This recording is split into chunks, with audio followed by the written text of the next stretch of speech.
Hi, welcome to my CEO tour of VMworld 2013. This actually started a little bit as a small gig for myself. I had the time to take an extra week before VMworld, coming into Silicon Valley and visiting some of the companies that I like, friends in the industry. And making a little bit use of that week is I tried to ask a few CEOs to get an interview. Good for the blog. I hope to get 5, and I have actually 14 already, and maybe even a special guest at the end of VMworld for wrapping up. Today, my first interview with Dheeraj Pandey, CEO of Nutanix. Dheeraj, we have had a few conversations already at, I think it was VMware Partner Exchange earlier this year. You were at the booth where I was working at Veeam booth. I think we talked over an hour and a half, and that was very exciting for me to have you here. So it's equally exciting to have you as my first guest. Welcome, Dheeraj. Yeah, thank you so much, Hans.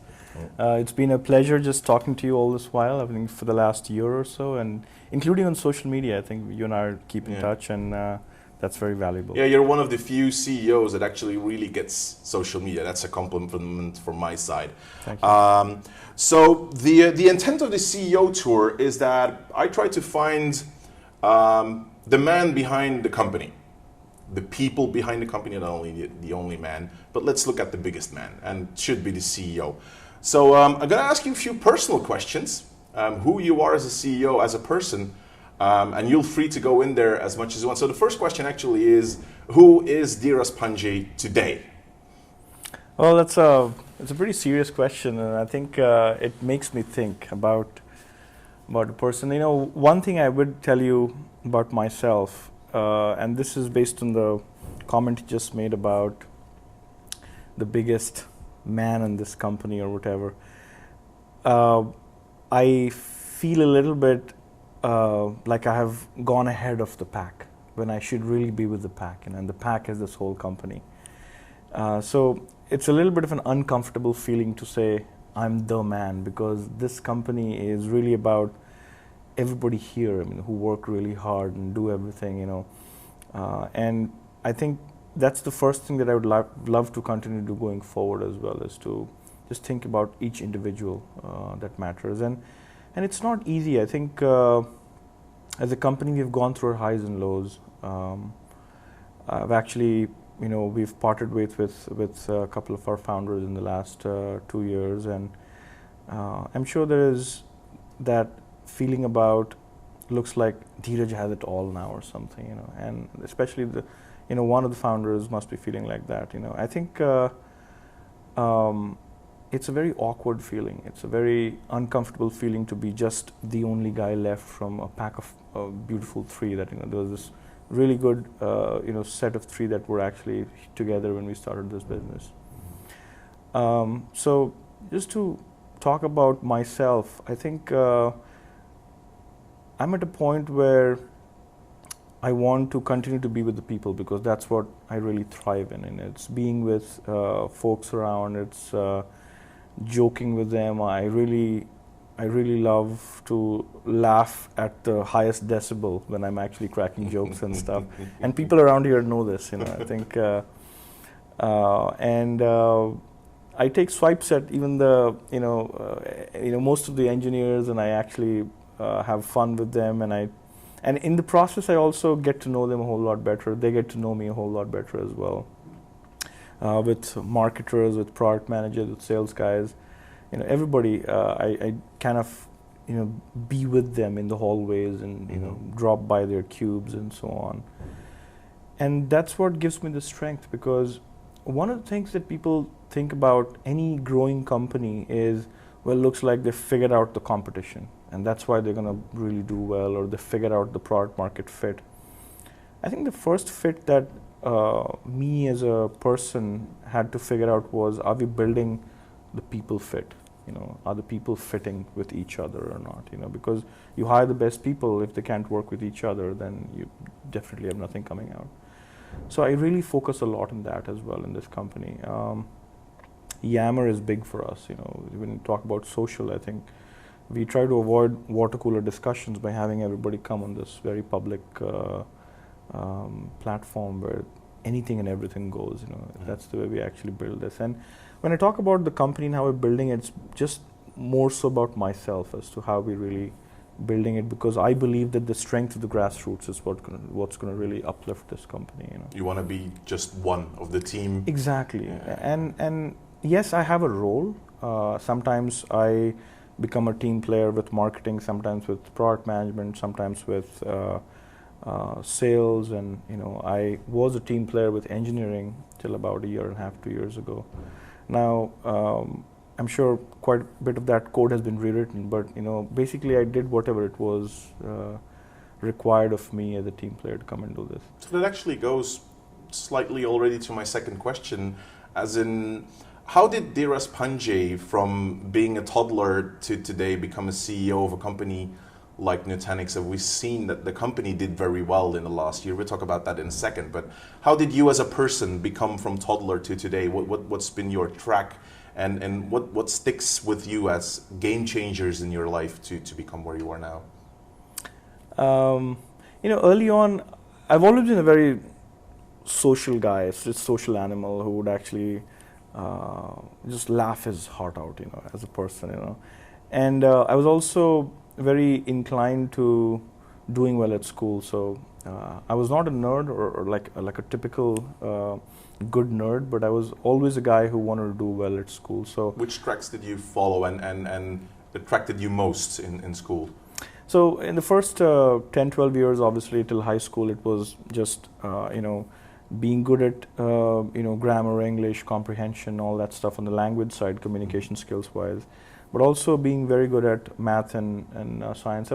Typically when people grow in India, they are they somehow are the value of math and science is imbibed in them, and it's like, well, you got to be good at that stuff. Now, we're not as good as like a lot of people in Eastern Europe, for example, in physics or like hardcore math or something. But there's a general feeling that these things matter, these subjects, these majors actually matter. So my parents actually inculcated the value of math and science in me, and I pursued it till my 12th grade, till high school, and then I think that builds a good foundation for you to get into one of the engineering colleges, which I think India had 5 of those that were some of the best in the country. So we competed for that. So a lot of this was a straight line. There was really no variation to that. It's like, well, you go through your high school, you're good at math and science, you sit in an engineering exam, which about 300,000 to 400,000 people used to actually compete in, and then out of that only 2,000 make it. Wow. So, and it's called the IITs. So I ended up in one of the IITs. It's called the Indian Institutes of Technology, and I pursued computer science there. Again, a very straight line path. Maybe before I joined engineering, I was always thinking about, should I major in physics or should I really take engineering as my profession? And I decided to go the computer science route because back in the day, it was, especially in India, it was opening up to be the next major field where a lot of innovation would come, a lot of jobs would be around, and so on. And I did well in my in the first 3 years, to the point where again I was at a fork point as to, so where do I go from here? Should I go to the US and pursue higher studies, or should I stay back in India? And Bangalore was actually opening up by the time I graduated in '97. I thought maybe now is the time to really look at US versus India. Stay back in Bangalore, go to the US for higher education. I applied to a few schools for graduate school, and then I got through quite a few of them. Urbana-Champaign, Illinois, and University of Texas, Austin were the 2 places where I had a PhD admission. So I said, I need to choose now between staying back in India versus joining a job at Deloitte. There was and that was an IT consulting job that I actually had right out of my undergrad. So I had kind of this fork point. I could stay back in India and work for Unilever, which is actually one of those multinationals that basically builds FMCG goods, all sorts of things. And I would have been a kind of a management guy there or something. They get these management trainees out of undergrad schools. Or I could have gone to University of Texas or University of Illinois, or been at Deloitte. And again, I think I did my homework and realized that maybe the PhD program at UT Austin is really good, and I was a fellow of the department, so I would have a chance to pick my advisor and things like that when I go there. Were there some advantages, because you had your childhood and first education in India, and it's actually one of the open questions I have is why do we see so many people from India in the startup community? Does that, because we see more Indian people than any other origin, I think, within technical science roles. Where does that come from?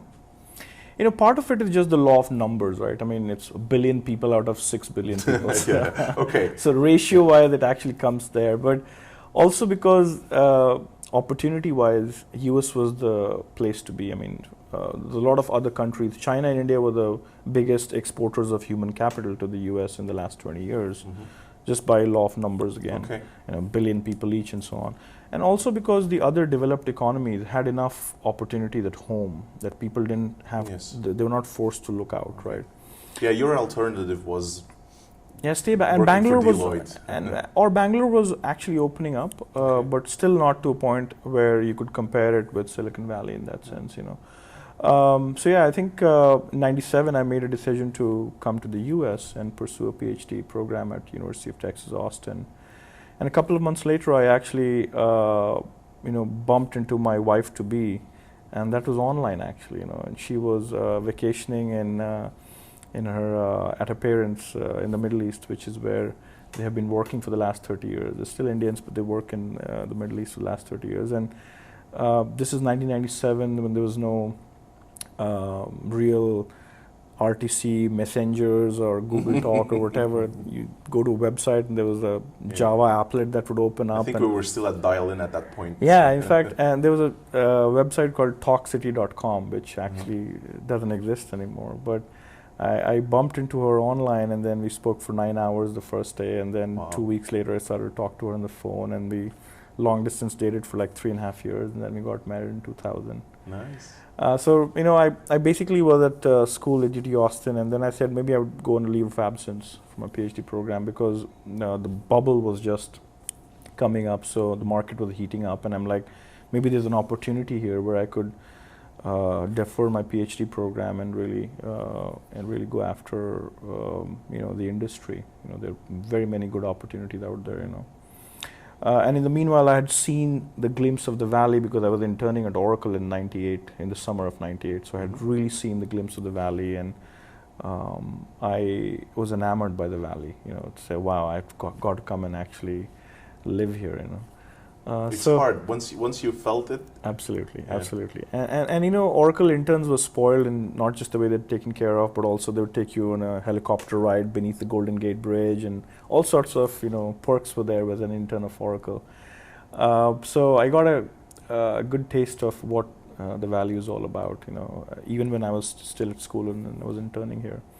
So I finished my master's requirements, and then I went on leave of absence with the school, and I joined a kind of in a very ascendant, high growth company in Austin, Texas called Trilogy Software. And I worked there for about a year and a half, and then moved to the Valley, Bay Area in 2000. Worked for a startup for 3 years, which is where I met one of my co-founders of Nutanix. What was your role there? We were just engineers. In fact, this company is a very interesting company. It was building kind of Isilon 4 years before Isilon, and when commodity was not really commodity. Hardware was still relatively flaky, and Linux was flaky, and MySQL was flaky. So pretty much you had a lot of flaky open source and a lot of flaky commodity components. There was no such thing as SATA drives and things like that. The industry was just about coming together. Basically, the Googles of the world made commodity. Google made Linux commodity. Google made MySQL commodity. Google made hardware commodity from Taiwan and so on. Anyway, so for 3 years I worked there, which is where a lot of us, bumped into each other. So the founder of Nimble Storage, the CTO of Violin, the architects at Tintry, me and Mohit, who was the co-founder of this company, who is the co-founder of this company as well, and was the CTO of this company till about 6 months ago. We were all together in this, and then obviously the bubble burst and the thesis didn't work out for Zambil, so we moved our own ways, and I then started working for Oracle in the database group. I was basically dealing with storage for the database, so. My team was working on all things storage for the database itself, and eventually, I think the last phase of my stint there, we actually worked on push down of Oracle logic into the Oracle storage that basically became Oracle Exadata. And I worked on a lot of distributed database projects and things like that. So I was into hardcore engineering, even though I think in the first 12 months of being at Oracle, my boss, who I learned a lot from actually,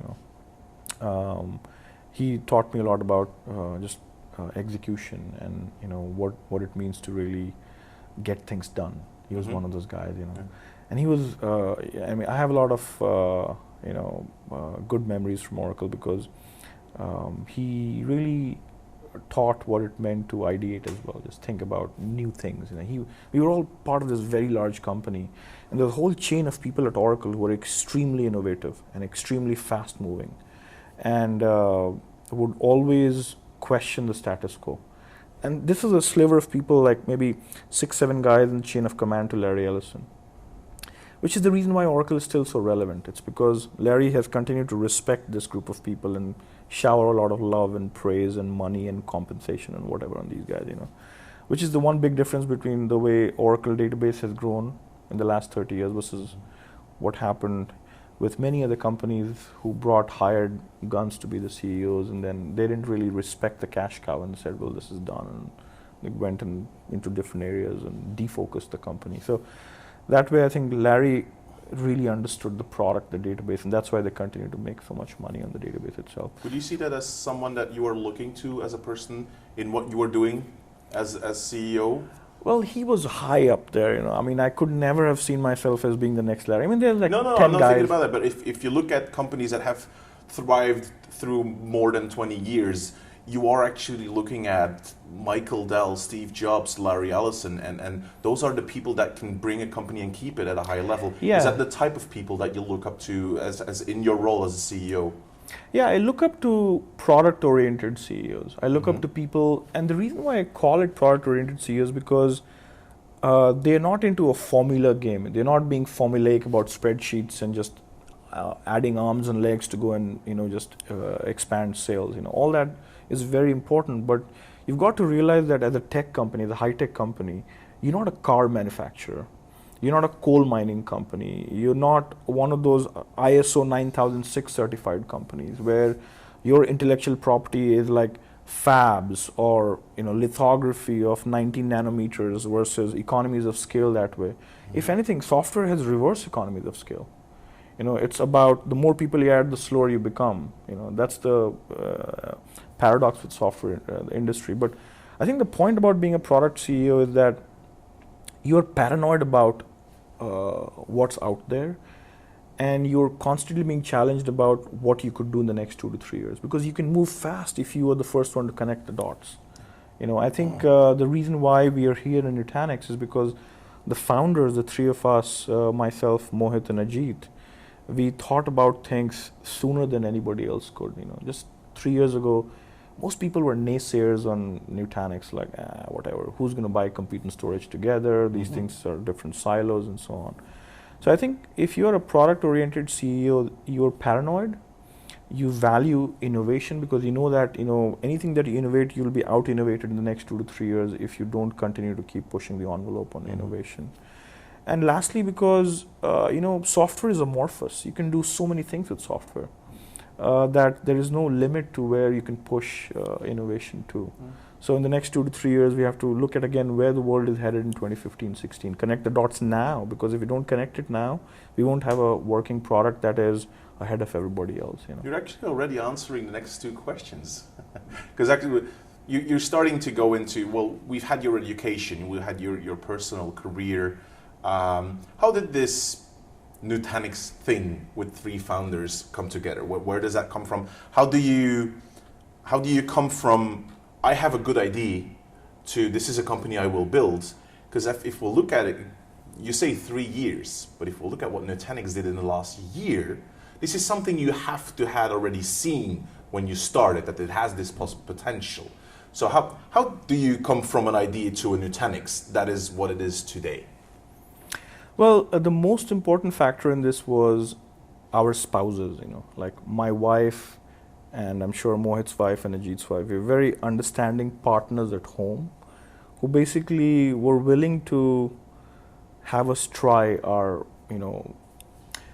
zeal. We had this zeal of going and changing the world or doing something that would create a legacy, So I owe a lot to my wife as well for how far I've come with this company. And even before this company, the three founders were together at this big data company called Astra Data. And again, our paths have kept crossing. Mohit and I were together at Zambiel. Ajit and I were in undergrad school together. Then we bumped into each other at Oracle. Then I came to Astra. Then Mohit came to Astra. Then Ajit came to Astra. So we just kept bumping to each other. And eventually, when we met, we said, I think we've got to do something of our own. And then I think our wives were very helpful. They're very understanding about, they want to go and pursue something when they have no guarantee of a salary or a job or whatever. They just want to go and do something on their own. I think this is very understanding of them. The month that we decided to incorporate this company, just a month later, Ajit had his second baby. So that's how committed he was to this whole thing.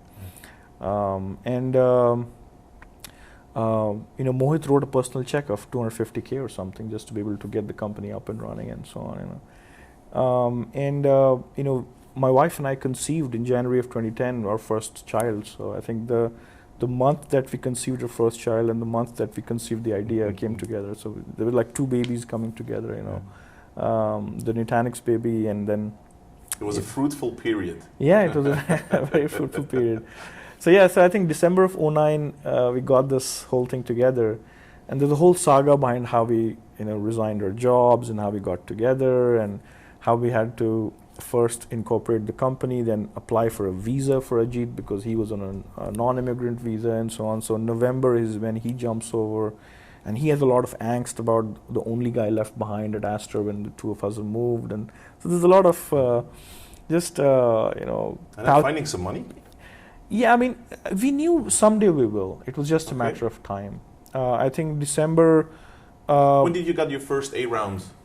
Our first believer was our first investor, Bipul Sinha. The person that so he hired me at Oracle in 2003. And then by 2004, we were actually managing peer groups, so really knew each other. I learned a lot from him as well. And we really became close friends. We understood each other really well over the next 4 years. And then Bipul went on to join the VC community in sometime in 2009, early 2009 or so. And he basically believed in people. He said, look, these three people, they'll do something well. I know Dheeraj so well. I think this something good can come out of it.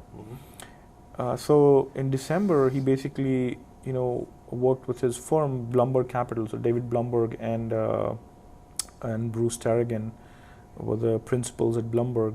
They actually bought into Bipul's, conviction. It's like, what, we'll write a $1.5 million small. It was a convertible note. It was not really a valued round. We said we want to postpone any valuation round until later. And by February, Lightspeed had found us. I think through one of their principals, Arif, and then the managing director, Ravi Mahatre, these two people. So they were very keen on investing, and they're like, well, we just raised money 2 months ago and stuff, so we don't need anything right now, and we would rather not raise a large chunk of money on a deck of slides, and by this time, we had our first employee who actually came from VMware, Rishi, who still is just innovating like there's no tomorrow. And I think in the next 3-4 months, we got a bunch of people from Astra Data. Brian Byrne came from Google. Brent Chun came from Astra. So a lot of good people joined us. And by June, July, we had closed our first round of funding, which was a $13.3 million round.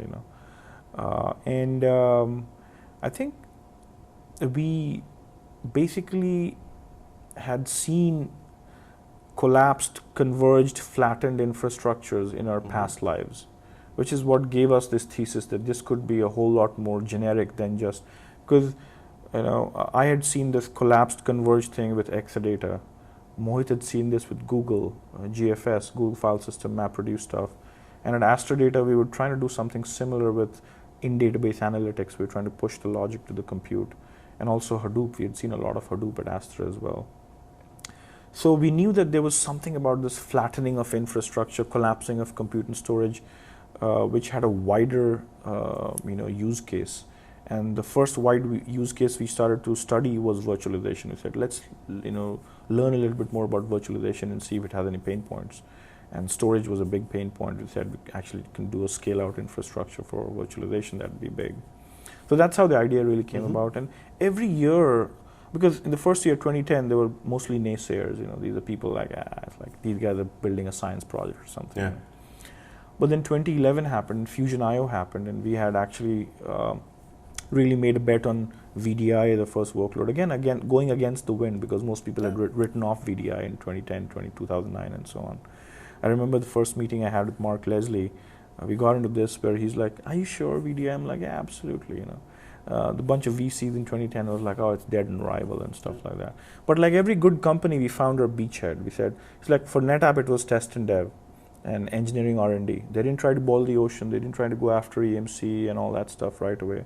First 3-4 years, just go and do this well, make it stable, reliable, available, manageable, really simple to use, reduce friction at the point of use and so on.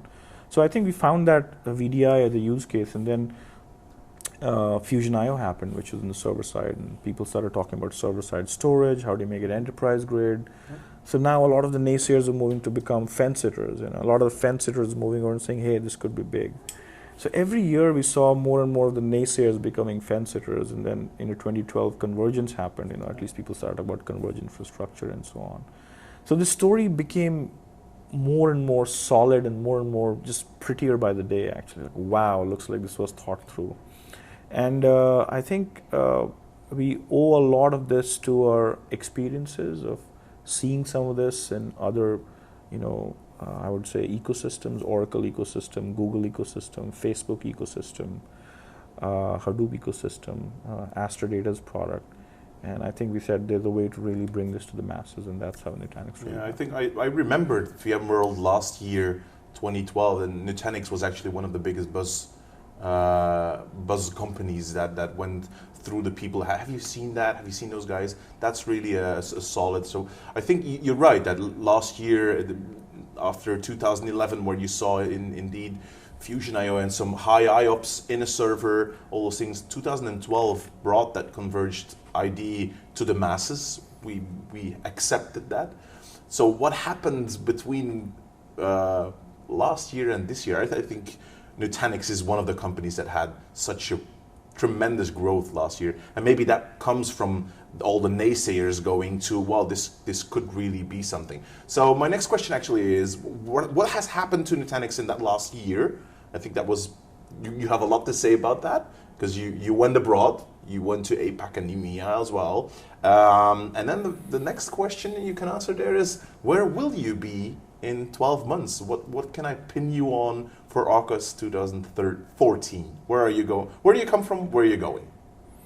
Yeah, about a year ago, I remember we had a pretty good discussion with the board about at least planting a seed in Europe. And there were disagreements around the table. They're like, well, why won't you just wash, rinse, repeat more and go deeper in the US as opposed to going broader in other parts of the world? And Sudheesh, who's my VP of sales, and me, our thesis was that we need to start to learn about geographies, because if we grow really fast and then we have to really start going and telling a story to the street someday, we don't have the leeway to really go and experiment with geographies. Sudheesh is, by the way, a big part of, Sudheesh Nair is our VP of worldwide sales. He's a pretty big part of the early story from, he was the first 15 guys here and so on.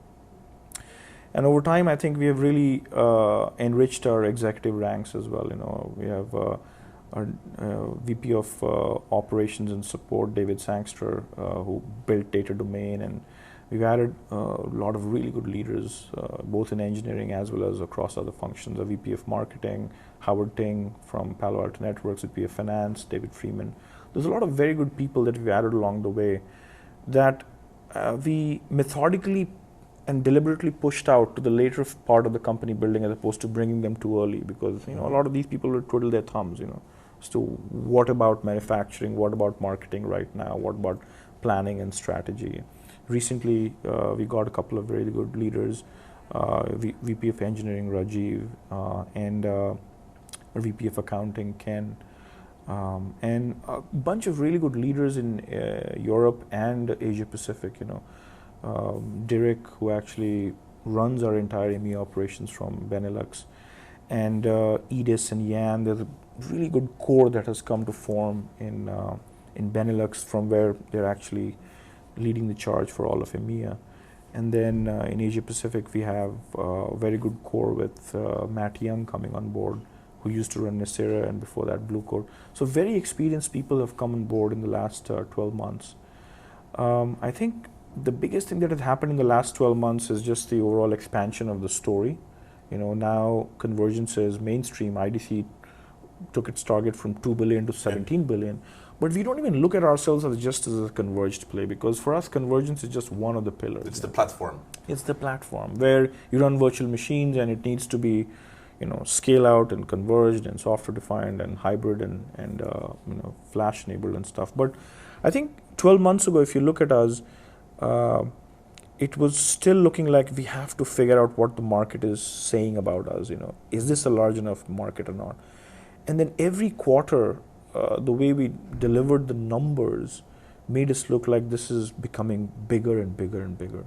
So in the last 12 months, we basically have come to a point where we can assert ourselves, saying this is a very large market and it's for us to lose. This is more than 17 billion. Because at the end of the day, everybody needs servers, everybody needs storage, everybody's virtualizing, and everybody wants simplification. So you can't argue against any of these things. We have gone past VDI. About more than 50% is non-VDI now for us in terms of workloads. And this is just a natural progression of how good companies are built. VMware was test and dev for the longest time, 5-6 years. And then they started going after more and more workloads, where to a point today, except for some very large Oracle and SAPs, you can virtualize everything. Yes.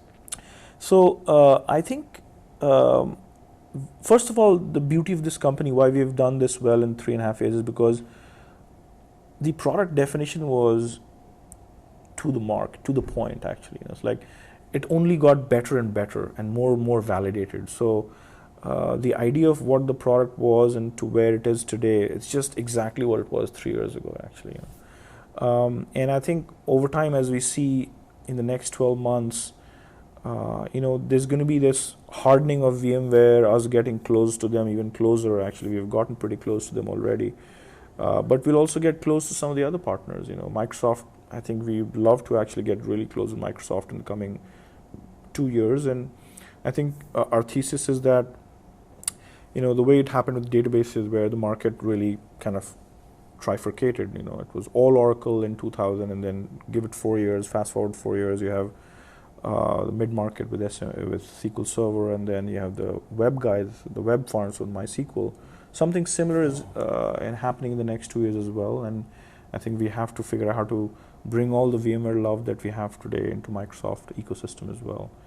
And also figure out how to make KVM a very, very important player in this space, because what KVM lacks is what Nutanix brings to KVM, storage and manageability. If you look at the two crowning jewels of VMware, it was not the hypervisor. It was their focus on storage, and it was their focus on systems management. Now for us, the system management of the last 20 years is relatively, I would say, not just boring, but it's just a checkbox.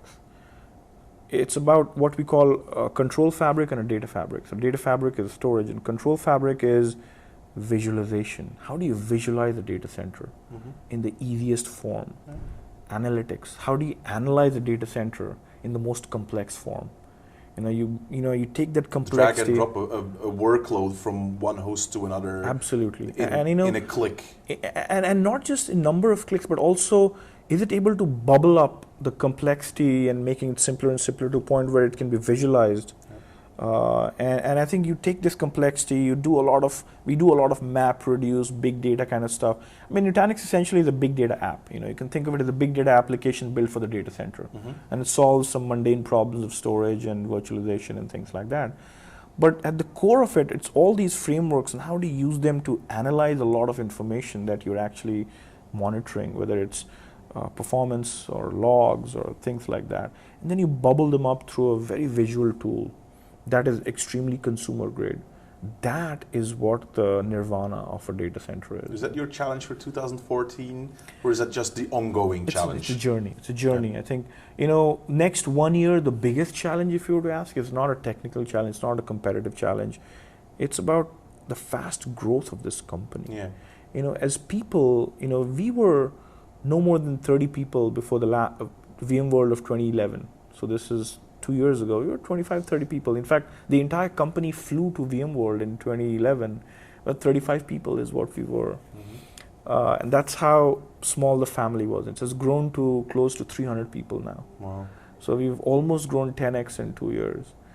And the neck break speed at which we are actually growing is a boon, but at the same time it's a challenge because you have to get the best people in and you have to make sure how we all work with each other. I mean, there's people in far-flung areas of the world now, in so many countries, 25, 30 countries where we have employees now and subsidiaries and stuff like that. How do they continue to feel that they're part of this one family, one fabric? How can you still joke with everyone Absolutely, as a CEO absolutely, when you have more than 500 people? Yeah, and the fact that when they're alone, like we have an entire country in China, which is a massively large country. We have 2 people today now. They'll grow to 4 and 8 and so on and so forth. But the first 2 people, for them to do well is about belief, conviction, and the responsiveness. How quickly can we respond to them so that they feel that they're not alone in that, Yeah. So being real time, being authentic with them, being able to... So my biggest role in this company now is to be the connector. That's glue. all I do. I just connect, I don't know the answers to a lot of the questions and yammer, but I just connect them to everybody else. That's what Sudhish does as well. That's what Howard does. That's what a lot of our people do actually, Just figure out a way to connect them to everybody else because, velocity is everything. How do you get that velocity going when you're growing so fast? So I think if you ask me, it's a very philosophical answer to your question about the next 12 months. But where do you want to be 12 months from now? As a company which might have a lot more people than today, but it's still a joy to work here. We'll have people who will basically start to finish their 4 years in this company in the next 1 year. My and every leader's challenge here, and by leaders I don't just mean VPs, but also the tech leads and the country managers and the district managers, and they have to figure out how to be humble and paranoid and just care about every individual who has built it till this point. And I mean, because what's going to start happening? They'll all start saying, well, now I'm fully, vested here in my options. Maybe I should go and look at another company where I could work, where I could start afresh something. How do we keep that startup feel where they continue to feel like this is the place where I can, because we've only done our Act 1. Act 2 has barely begun. And Act 2 is a much bigger act, actually. If you look at the strategy papers and the kind of things that we discuss internally, we talk about an Act 2 that's much, much bigger. We talk about an Act 2 that is more than just the sheet metal that you've seen from Nutanix. We talk about an Act 2 which is about the next generation sheet metals, which are commodity hypervisors, and how do you build value on top of that and so on. So there's a lot that we have to achieve, and I think all that's possible with 2 things. One is happy people, and then focus. Like, we can't do a lot of things, by the way. I mean, even though we believe we can do a lot of things, we can't do a whole lot of things. I mean, one of my cousins used to say this, and I really believe in it. Most companies can create one cash cow. Microsoft was the loan that created 2 cash cows, Office and Windows, Even Google has 1 cash cow, if you think about it. Oracle had 1 cash cow, and then they bought their way into the second cash cow actually, which is applications. I think we have to figure out what focus means for us. We can continue to say we want to be this, we want to be that, but if we don't have passionate engineers and tech leaders and marketers and sales guys and product managers who really know how to really do that one thing and one thing really well, I think we'll be basically not walking the talk. So I think that's my challenge for the next 12 months. It is a good challenge. It's keeping the company happy and the people happy when you're growing so fast. So that's a challenge for next year. We got VMworld coming up in slightly less than a week now. Where can we find Dheeraj Pandey and Nutanix as a company at VMworld next week? You can't miss us. VMworld is like our own user conference. We treat it like one of those. It's the community that has given us so much in the last 2 years. We've always had the love from VMware and VMworld people, more so than the company. The people who come there have built this company to this point actually, because what we had was extremely maverick just 2 years ago. The idea, the concept, like, what do you mean? Can this even be done? Should it even be done? When people have really looked at this hub and spoke way of doing computing, where storage is separate and compute is separate. So it's people's belief, what they actually have done in terms of embracing this early. So we really care for this conference, and the booth is so big you can't miss it. The signage, we are also edgy people. We kind of be on the edge with the socially, and if you look at Twitter and everything else, personality-wise. I think we're very split personality as a company, by the way. We are very edgy when we do marketing, but we want to be very humble otherwise, when people to people, the same guys that we poke fun at on Twitter are the guys when Sudhish meets or Jason meets or Jim meets, when these people meet those folks, they're like, hey, it's like, buddy, let's go and have some beer. So I think VMworld will be a place to really just meet everyone and then just hug them and say, look, we're here, and it's all good on Twitter and everything else, but at the end of the day, we're all people. Any specials for VMworld activities that we, except for the booth? Booth is very important. I think for everyone that goes to VMworld, one of the things that I don't go to sessions.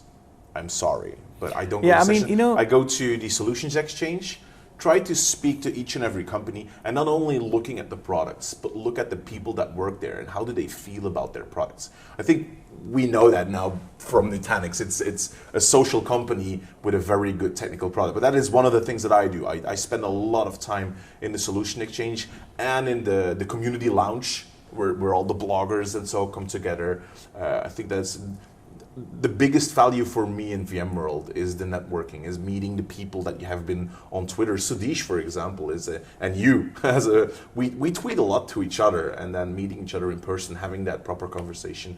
I think going to the booth and talking to the people within the companies, not only listen to their products, but also listen to how they feel within a company is very important. Absolutely. At a community event like VMworld. I couldn't have said that better than what you just did.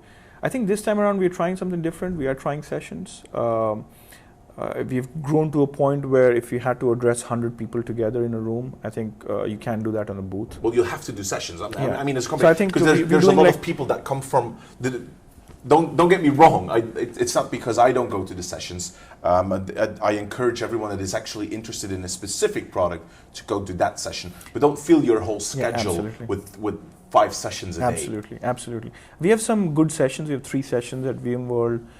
This is a place where we also kind of get to hear from people, because the ones who self-select themselves at the end of the session, they stop by the speaker and say, hey, how about this and how about that?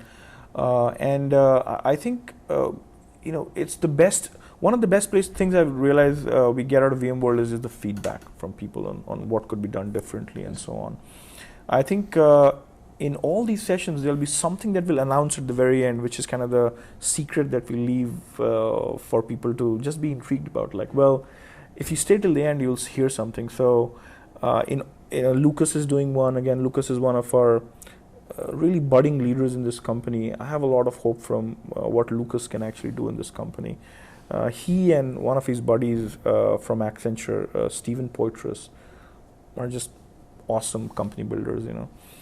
There's another session that Greg Smith is doing, which is coming from marketing, and there's one that I and Jason Langoni are doing, And I think in each one of these, the last two slides will be extremely interesting and intriguing. So I'd love for people to actually stop by and hear as to where we headed. I mean, I kind of alluded to some of this when you talked about our vision for the next 12, 24 months, but the sessions will have some more. Okay.